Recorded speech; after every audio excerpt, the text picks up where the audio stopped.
Hoy vamos a hablar de la identidad del docente competente desde la teoría de Paul Ricoeur.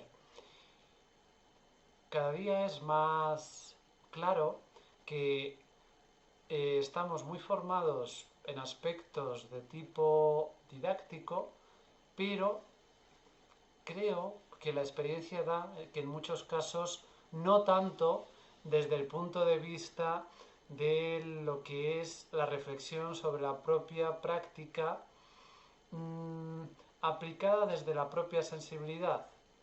Es decir, tanto en la escuela, ¿no? Los docentes en el ámbito escolar, en el ámbito universitario y en otros niveles académicos, nos ocupamos en mucha medida, damos mucha importancia a la programación. Conocemos bien lo que es un objetivo, un contenido, planteamos unas metodologías de manera muy pulcra, tenemos unos métodos de evaluación, tenemos todo un arsenal de conceptos y técnicas para situar nuestra docencia, ¿no? Lo que vamos a hacer. Pero muchas veces eso no incluye una reflexión personal desde eh,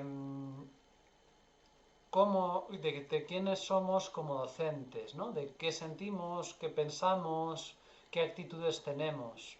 Y es muy relevante porque el, la imagen que tenga de mí como docente, de qué es lo que debo hacer, las expectativas que tenga de los alumnos, la impresión que tenga acerca de qué es un aula, qué es la institución en la que trabajo y qué funciones cumple, determina nuestro abordaje, al fin de cuentas. O sea, no es lo mismo, por poner un ejemplo, un docente cuya lectura de las cosas, de todos esos aspectos, sea constructiva o no lo sea. Aquel que tenga una buena elaboración de ese rol, de esa función y de quién es como docente, de quien tenga una elaboración de ello muy superficial, muy técnica. Podemos pensar, por ejemplo, en ese compañero que tiene una actitud muy constructiva y que tiene un entusiasmo por su docencia, por los contenidos que transmite y por lo tanto eso va dando una carga significativa o va potencialmente ayudando, que espera de los alumnos que los alumnos respondan, que tiene una imagen de ellos como personas activas y capaces de ir progresando, que tiene una imagen del ámbito en el que está como un espacio de diálogo y de investigación frente a otro docente, que también seguramente conoceremos alguno, que sea mucho menos positivo, mucho menos constructivo, ¿no? Que tenga una imagen de sí mismo pues más instrumentalizada o más externa, que tenga una imagen, ¿no? En muchos casos hay docentes que tienen una imagen muy negativa de los alumnos como cada vez menos capaces, menos interesados, que no tenga interés el espacio en el que se da o por establecer relaciones. Y en ello no solo va la parte técnica, sino que también va esa implicación personal. Es decir, todas estas cosas parten de un centro que es la identidad que tiene el docente, de quién se considera. Y eso es algo que muchas veces dejamos fuera de lugar, ¿no? Que nos interesa en muchos casos más aspectos de tipo técnico que más aspectos de esa formación humanística que me permite a su vez ofrecerla, ¿no? A los alumnos. Paul Ricoeur en este sentido nos es muy útil porque planteó la necesidad que tenemos en un sentido amplio para todo tipo de ámbitos de construir una identidad. La identidad que construyamos es la que nos va a permitir convivir en sociedad y también nos va a permitir realmente responder a nuestras verdaderas motivaciones. Dice Paul Ricoeur que la identidad es aquello que se construye con el discurso. Es decir, la manera con la que uso el lenguaje habitualmente es lo que me lleva a constituirme como persona o, en este caso, como docente. En el ejemplo que manejábamos antes, la realidad probablemente es la misma, tanto para el docente constructivo como para el que no lo es. Pero el discurso que elaboran es distinto, la manera con la que han usado el lenguaje para al final construir una determinada representación es muy diferente y el efecto que va a tener también. En esta comunicación vamos a plantear qué es identidad y específicamente para el ámbito docente. Después vamos a ver los tipos de saber que debemos tener. Y por último, vamos a plantearnos qué es una propuesta de formación identitaria, ¿no? De cómo a partir de la identidad los docentes podemos llegar a ser más competentes, a ofrecer una educación integral. Bien, nos dicen Brande y Porta que los docentes construyen su identidad profesional en convivencia con un espacio de trabajo y con su grupo profesional de referencia, ¿no? En relación estamos, pues eso, con los alumnos, con los compañeros, con el resto de miembros de esa institución, ¿no? Esto en el fondo pasaría para cualquier profesión. Nos añade Vaillant que esa identidad, pues una cosa que también es común a cualquier labor es que llegamos a una cierta identidad con aquellos que hacen las mismas labores. Eso pasará para el policía, para el médico, para el docente, eso es igual. Pero lo que tiene más interés es el estudio que hace de la evolución del paradigma pedagógico.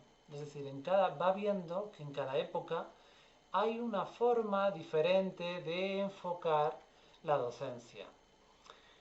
En algunos momentos se hace más hincapié en lo conductual, en otros momentos más en lo cognitivo, en otros momentos en los sentimientos que provoca lo que se maneja en el aula, ¿no? Esto no es un problema en principio, ¿no? Hay distintos momentos, distintas construcciones, pero sí puede serlo si esto es de manera irreflexiva. Porque si lo fuera, en realidad lo que estaríamos es dejándonos llevar por una moda. Y eso supondría que no tenemos un marco científico detrás.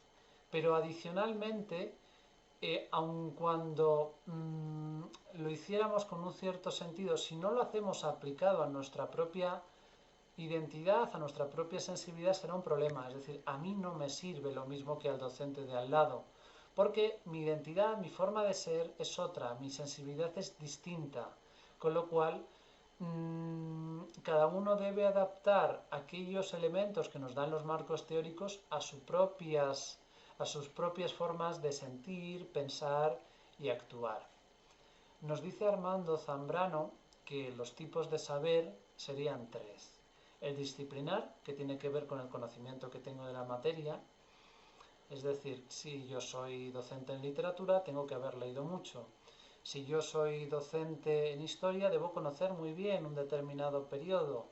Si estudiando matemáticas, tengo que conocer muy bien las operaciones que voy a enseñar. En segundo lugar, tengo que tener un saber pedagógico, que se refiere al análisis de la práctica. Cuando yo salgo de mi aula, hago una valoración de lo que ha ocurrido. Y en un tercer nivel sería el académico, que recoge lo anterior para promover cambios o transformaciones. Esto es muy completo, pero puede derivar en muchos casos a ciertos abordajes en los que nos centremos más en trabajar ciertos contenidos y no tanto en las personas que se ponen en juego en ellos, ¿no?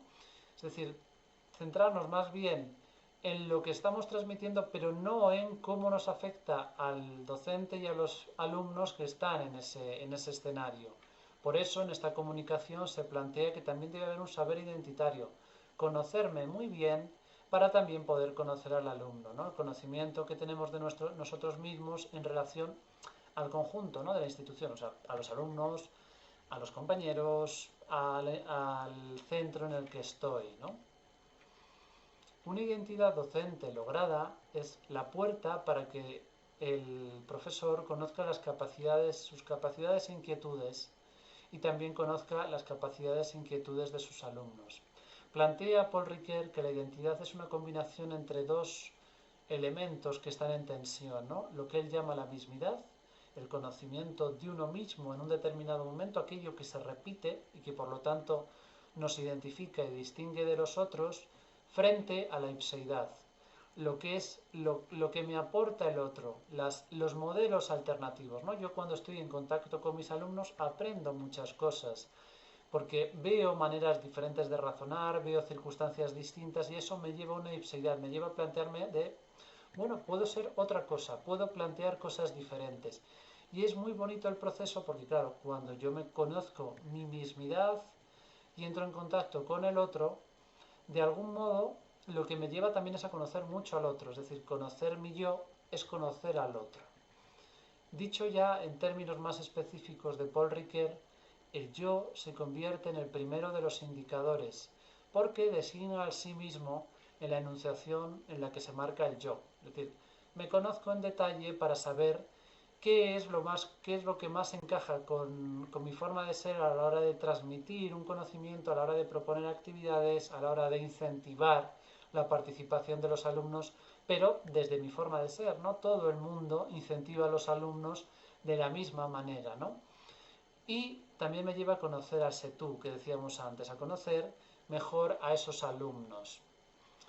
De manera que se produce un yo-tú, pero al mismo tiempo se produce una reagrupación de la enunciación, es decir, todo lo que necesito para el aula se establece en esta relación. Si yo me conozco bien y conozco a mis alumnos, les voy a proporcionar todos los conocimientos, voy a situar muy bien los objetivos, los contenidos que mencionábamos al comienzo. Y lo voy a hacer desde un conocimiento humanístico, es decir, desde una verdadera relación interpersonal. Esto lo planteamos porque probablemente hoy vivimos una gran paradoja. Y es que habitualmente se maneja que el docente debe fomentar la actividad, debe ser activo él y debe ayudar a los alumnos a que también lo sean, a que participen. Pero cada día es más evidente, es más claro que a los docentes muchas veces se les forma en principios didácticos que aplican de una manera más o menos mecánica, más o menos en base a ese paradigma que mencionábamos antes. Y esto tiene el inconveniente de que nos puede convertir en unos técnicos, en personas que no tengamos verdaderamente un fondo humanístico en esa relación con los alumnos. Y también mella el carácter investigador, tal cual plantea Tardif, ¿no? Nos lleva a sentarnos en algo supuestamente comprobado, supuestamente que funciona, porque bueno, hay unas evidencias, pero en mi aula yo como persona y el tú que mencionábamos antes como el conjunto de los alumnos es diferente, con lo cual hay que hacer ese ejercicio identitario si en la práctica, si en la pragmática de mi aula quiero realmente enseñarles algo y no simplemente aplicar un modelo teórico. Bien, por último, la propuesta de formación identitaria como algo muy precoz, que lo que estamos ahora trabajando, tendría que ver con lo que plantean Serrano y Pons de que una formación tiene que recoger el triángulo afectivo, relacional, cognitivo e instruccional. Lo que planteamos antes. Tenemos que trabajar las emociones, los pensamientos y las actitudes para hacer una indagación de quiénes somos y quiénes son los que están delante de nosotros, ¿no? Para que no se quede en algo técnico. De este modo conseguiremos un abordaje que tenga que ver con una verdadera relación interpersonal, ¿no? El aula, si no, sería muy fácil, ¿verdad?, grabar una sesión y que ya quede para los restos, porque simplemente tendríamos que buscar un buen locutor que transmitiera los contenidos y ya estaría, ¿no? Y bueno, y luego unas actividades, pero todo eso se podría hacer mecánicamente. Sin embargo, eso no funciona, ¿no? Es decir, cada alumno es diferente, cada docente es diferente y es en esa relación entre ambos en donde se da la labor. Si no, las máquinas o al menos las herramientas digitales resolverían toda la cuestión de forma definitiva y ya no haríamos falta, ¿no? En un trabajo previo estudiamos las mimesis de Riquet para ver cómo fomentaban una lectura comprensiva y crítica. Leer no es simplemente un ejercicio de deslumbramiento, buscar algo que sea atractivo, sino que tiene que ver con conectar algo de lo propio, en una mimesis 1, tiene que ver también con hacer una elaboración de ese material, mimesis 2, y que eso que yo leo me lleve a conectarlo con algo del mundo, mimesis 3. De este modo, llegaríamos a una lectura mucho más participativa, mucho más interiorizada, en realidad, ¿no? Que dé pie a un verdadero aprendizaje significativo. En último término, lo que esta comunicación pretende es hacer que el docente llegue a una identidad lograda en la que se conozca en un determinado momento y también sea capaz de conocer al alumno, a la institución en la que está, y en esa tensión, en esa identidad, sea más capaz de realmente hacer un abordaje holístico, integral, en el que no se plantean los aspectos didácticos por un sentido técnico, por un sentido de buena planificación racional únicamente, sino que lo hace desde su forma de ser, desde su propia psicología, dirigido a la psicología propia de sus alumnos.